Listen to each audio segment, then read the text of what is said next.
Hello and welcome to episode 35 of Unemployed to Unstoppable.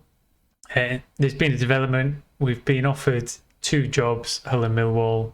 So we'll cut through the credits and we'll evaluate our decisions. But it looks like our run with Exeter may be coming to an end. Stay tuned.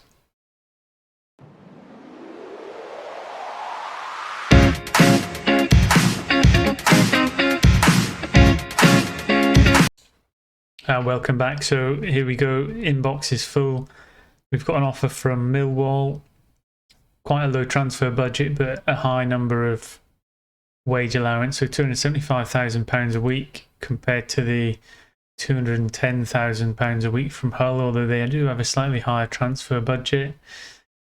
They're looking to avoid relegation, top half finishes. Millwall just avoid relegation or fight bravely against relegation and then continue remaining in the Championship. So it's a flip of coin between me on them two teams. Sunderland never came through with an offer, so they're not in the equation at the minute. However, when you look at recent developments, we've been linked with Middlesbrough, whose jobs become vacant as well. I've also seen Fulham's jobs just come up as well. So what I might do is I might delay this another week. I have delayed them 1 week already, just to see if anything develops. If nothing further develops, I think it'll be Millwall. I don't know if it's just because they're playing blue. I don't know if it's because I've never managed them in any iteration of Champman before. But yeah, I think that's where I'm looking at the minute. We'll see if they'll let us delay it. Millwall have agreed. Let's see if Hull agree to delay. We'll just wait 1 more week and we'll see what comes of it. Outside of that, what I'll do is I'll spin us on to the next game where we're actually playing top of the league.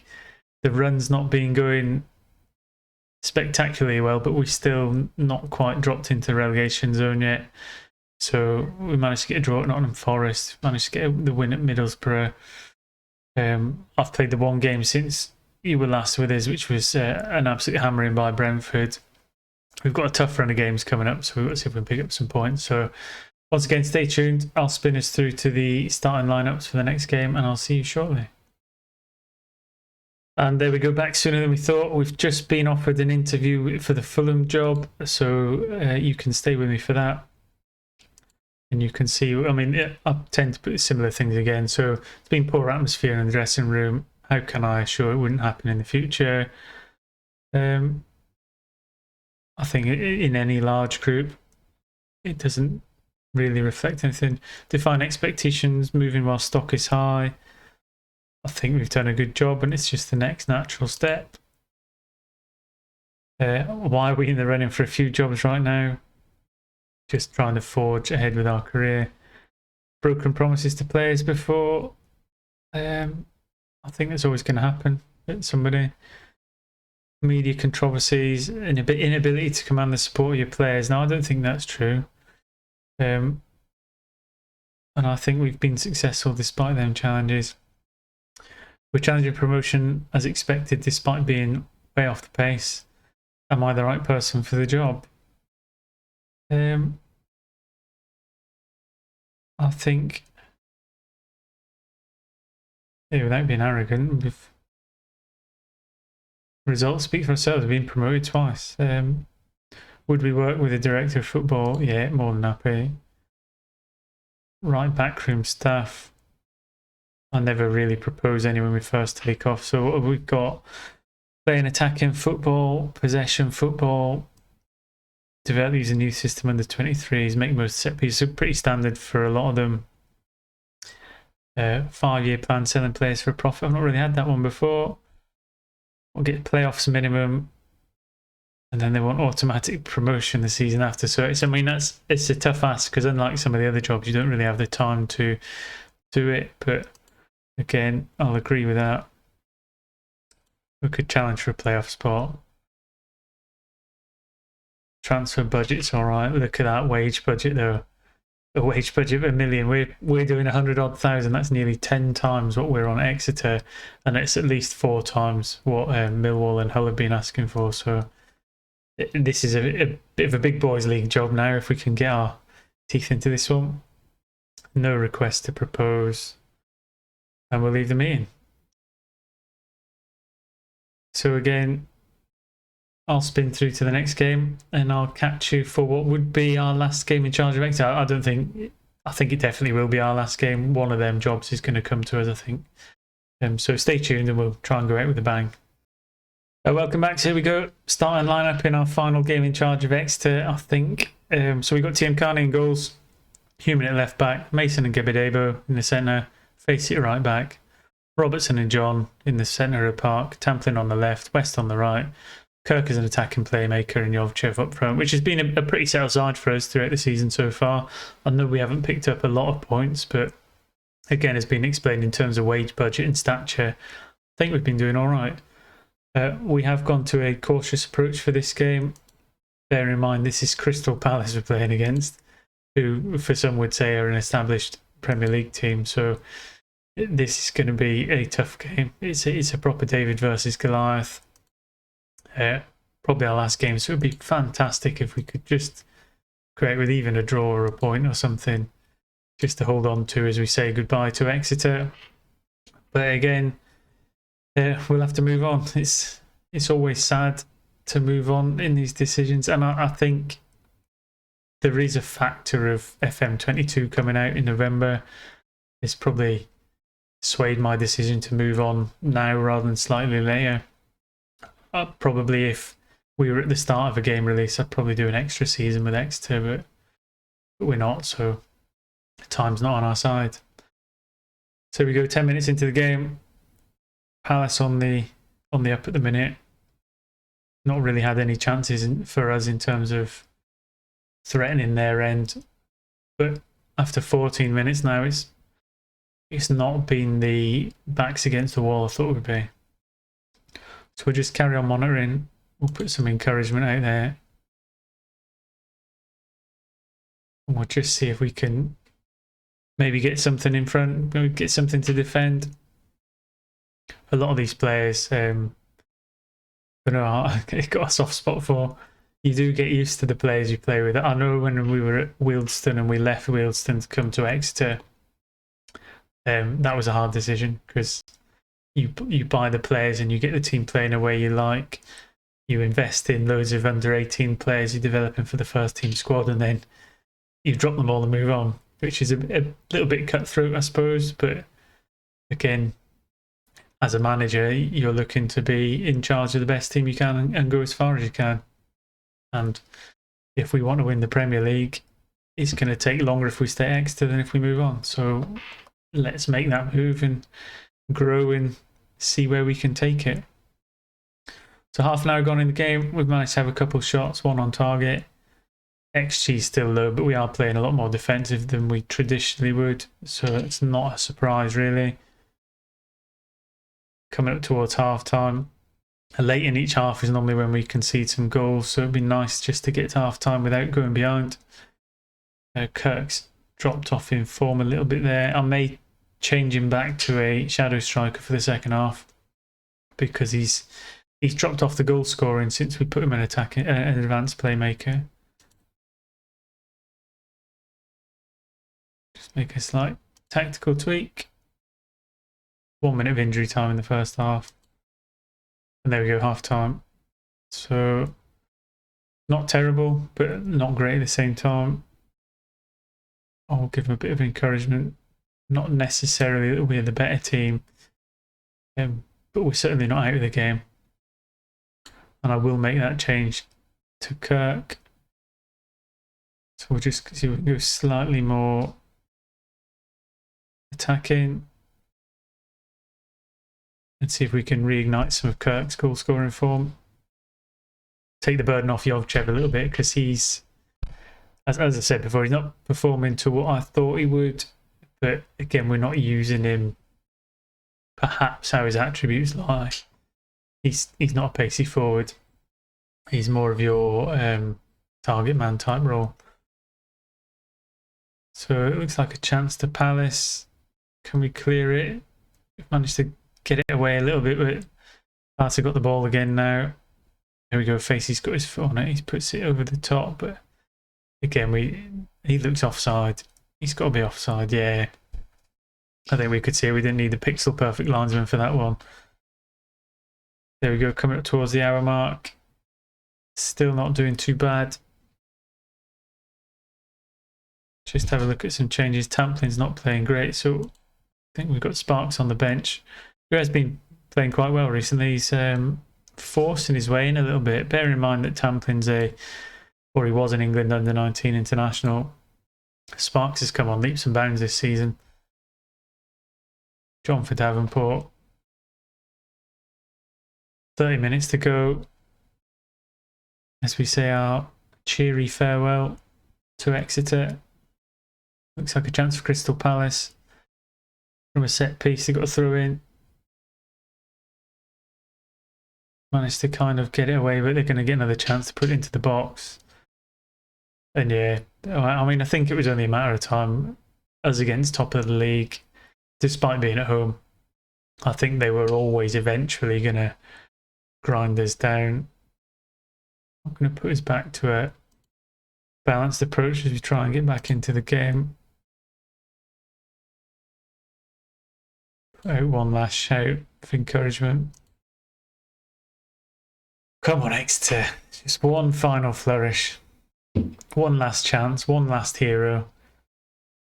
Let's just see if we can get back on level peggings and sign off on a positive note.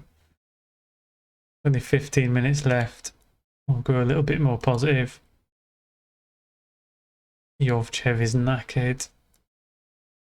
Not really got anyone. We'll get Broom on. Broom for Kirk. And we'll go into these final 10 minutes best we can.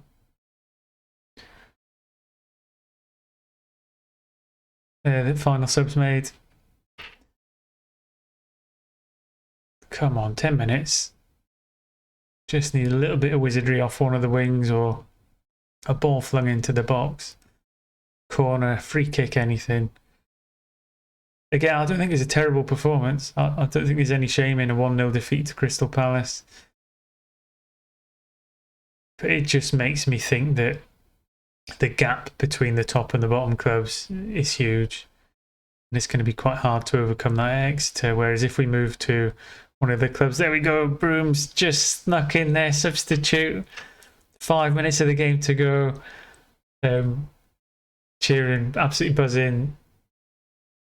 It could be a fantastic point. Can we hold on to it for these final 4 minutes of injury time? Oh, it's going to be tense. Again, 19th, we're just above the teams we got job offers for, incidentally. Part of me thinks, do we stay at Exeter? I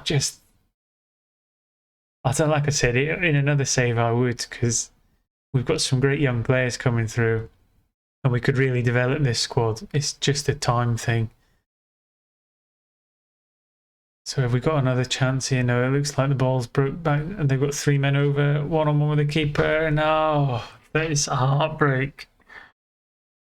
It's so well to get back in the game and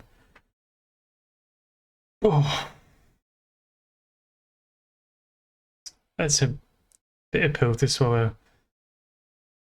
So I think we're just above the relegation zone. It's been a long and hard season so far. I don't know.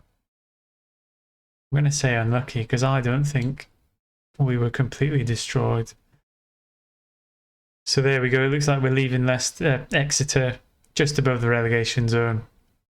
Hull and Millwall, two of the teams we're in for. Fulham's the other one who's up in the playoffs already, challenging for the league. So if we could get that job, that could cut the timeline a little bit. But I'll carry on clicking through and I'll bring you back as soon as the final offer of a job comes through. So stay tuned and hopefully by the end of the episode we'll know who we'll be in charge of.